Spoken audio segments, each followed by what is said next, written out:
Ano yung feeling na masaya ka pero kulang kasi yung pag-uwi ko ng December, matagal na yung nahiling ng ate ko yan na parang try ko rin mag-Pasko. Kaso minsan yung kontrata ko kasi alanganin sa uwi. Laging akong napapauwi ng mahal na araw. Tapos alanganin sa buwan.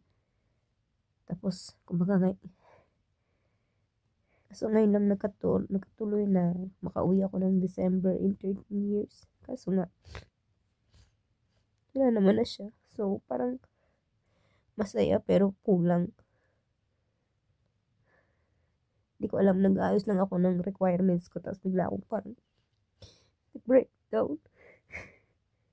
Siguro kasi na-miss ko yung ate ko. Kasi yung ate ko, siya yung parents ko. Bali, 2 years na rin nawala si ate.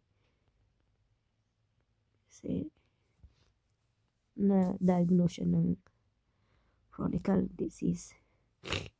Nagda-dialysis siya. So, bali, 2 years na siyang wala. Last year na Christmas. Tapos ito yung Christmas na uwi ako na sa kanya sa paradise. Basta parang na-miss ko lang.